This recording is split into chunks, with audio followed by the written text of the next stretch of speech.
जय हिंद दोस्तों। 17वां बीपीएससी के लिए आप सबके लिए एमसीक्यू बहुत ही मोस्ट इम्पोर्टेंट प्रीवियस क्वेश्चन जो आप सबके साथ डिस्कस करने वाला हूं और हो सकता है ये 17वां बीपीएससी के लिए यूजफुल हो। तो चलिए स्टार्ट करते हैं।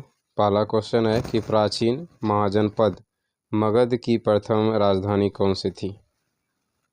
तो जैसा कि जानते हैं कि बिहार जो है पहले एक जनपद हुआ करता था और वहाँ के मगध के पूर्व राजा जो घनानंद थे और फिर चंद्रगुप्त मौर्य ने उनका वध करके अपने मौर्य वंश का स्थापना किया था। तो इसमें से देख लेते हैं कि कौन सा है। पाटलिपुत्र, वैशाली, चंपा, अंग।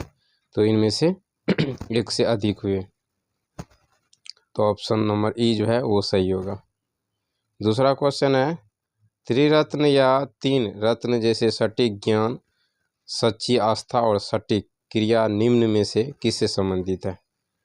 तो त्रिरत्न या तीन रत्न जैसे सटीक ज्ञान, तो देखते हैं यहाँ पे ऑप्शन आपका सी हो जाएगा क्योंकि ये जैन धर्म से है। जैसा कि जैन धर्म का जो संस्थापक है ऋषभदेव है, आप सभी जानते होंगे। चलिए इसी प्रकार तीसरा क्वेश्चन देख लेते हैं।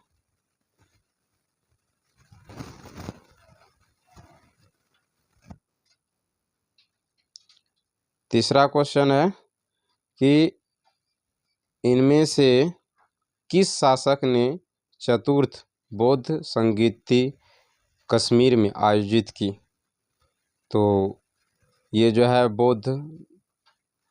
बौद्ध संगति जो कश्मीर में आयोजित किए थे वो कनिष्क ने किए थे। इसी प्रकार अब चौथा क्वेश्चन देख लेते हैं। कह रहे कि निम्न में से किस भारतीय दर्शन ने परमाणु सिद्धांत का प्रतिपादन किया था। जो कि ये 66वां बीपीएससी में प्री में पूछ चुका है क्वेश्चन। तो इसका जो आंसर हो जाएगा वो डी यानी वैशेषिक सॉरी। इसी प्रकार पांचवा क्वेश्चन देख लेते हैं। पांचवा क्वेश्चन कह रहा है कि अपने शिलालेखों में अशोक सामान्यतः किस नाम से जाने जाते हैं।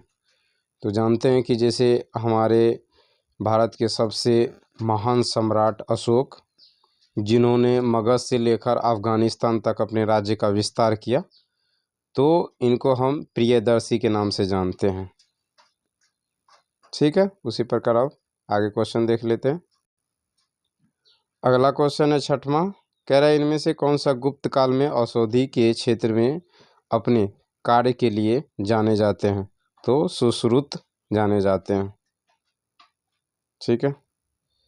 सातवां क्वेश्चन है कि निम्नलिखित में से प्राचीन भारत की कौन सी लिपि दाहिने से बाईं की ओर लिखी जाती है।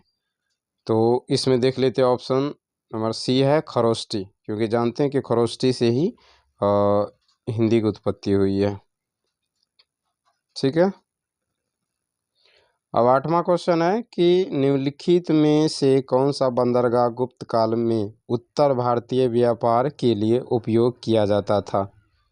तो हम सब जैसा जानते हैं कि पहले के समय में व्यापार जो विदेशी जो भी व्यापारी करने आते, माफ कीजिएगा थोड़ा सा प्रॉब्लम होने की वजह से। आठवां क्वेश्चन देख लेते हैं। निम्नलिखित में से कह रहे कौन सा बंदरगाह गुप्त काल में उत्तर भारतीय व्यापार के लिए उपयोगी होता था। तो इनमें से एक से अधिक होंगे। ठीक है। नौवां क्वेश्चन है कि जुलाई 2019 में बिहार के महापाशासनिक स्थान जो कि मेगालिथिक साइट के पहले प्रलेखन के लिए विशेषज्ञों ने निम्नलिखित में से किस जिले का दौरा किया था।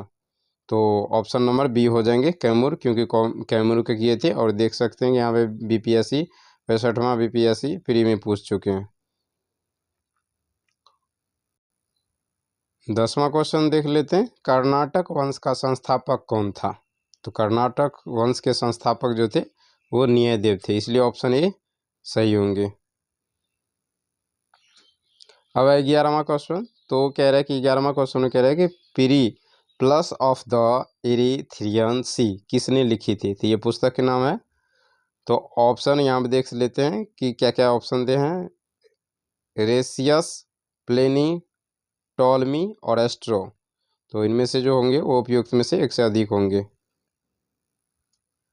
13वां क्वेश्चन देख लेते, कह रहे कि इनमें से किसने पहली बार यह व्याख्या की थी कि पृथ्वी के अपनी धुरी पर घूमने के कारण प्रतिदिन सूर्योदय और एवं सूर्यास्त होता है। तो ये आर्यभट्ट ने कहा था, जो प्राचीन काल के खगोलीय शास्त्री माना जाता है। तो ऑप्शन ए आपका सही होगा। यदि आप हमारे चैनल पे नए विजिट किए हैं तो चैनल को सब्सक्राइब कर लें स्टडी,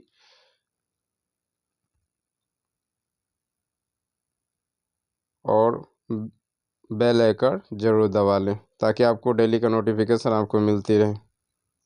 धन्यवाद। Thank you.